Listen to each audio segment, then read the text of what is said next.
Alors, encore une Tesla impliquée dans un carambolage. Ah là, c'est... ouais, ça commence à faire beaucoup quand même. Elle a été impliquée dans un carambolage impliquant 8 voitures qui s'est produit le mois dernier avec un véhicule à conduite entièrement autonome. En pilant sur l'autoroute, la voiture a provoqué des blessures mineures aux automobilistes impliqués. Selon un HTSA, donc la conduite autonome de Tesla est responsable de nombreux morts aux États-Unis. Bon, il y a des enquêtes, tout ça. Donc cette Model S a été responsable d'un accident impliquant 8 voitures en pilant brusquement sur la route. Selon le pilote, la faute revient au pilote automatique, le fameux FSD.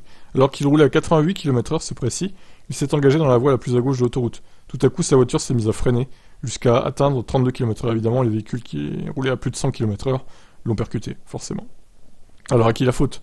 Au conducteur humain qui a manqué de vigilance pour pouvoir corriger le tir, ou au conducteur automatique qui a réduit la vitesse sans raison? Le conducteur automatique, ça c'est beau. Hein. Pilote automatique plutôt. Bon, il n'y a pas eu de mort, hein, voilà. Les ambulances ont tout de même été mobilisées. La circulation s'est faite sur une voie durant 1h30. Il a fallu évacuer les voitures et les victimes, 9 personnes avec des blessures légères. Les forces de l'ordre ne sont pas parvenues à dire si le pilote automatique était activé durant l'accident. Bah ça sera à Tesla de le prouver, de le vérifier.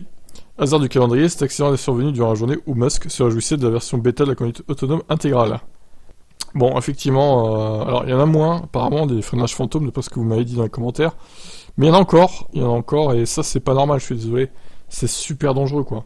Sachant qu'en plus, certains débiles vous collent sur la route, même pas que sur autoroute, hein, sur les routes à 90 aussi. Et surtout si vous avez une Tesla, alors là, vous êtes encore plus collé du coup, voire pire. Alors imaginez s'il y a un freinage fantôme, voilà, c'est carnage, c'est carnage. Donc ces freinages fantômes, ça doit cesser, je suis désolé. Il doit plus en avoir un seul en fait. Moi sur mon Kona, sur mon In-Hiro, j'ai jamais eu de freinage fantôme. C'est jamais arrivé quoi. Et pourquoi ça arrive sur les Tesla en fait? On dirait que le radar voit un truc qui n'existe pas. Alors peut-être qu'il voit des fantômes justement, hein, et que du coup il freine, mais bon, c'est pas normal. Je vous laisse commenter.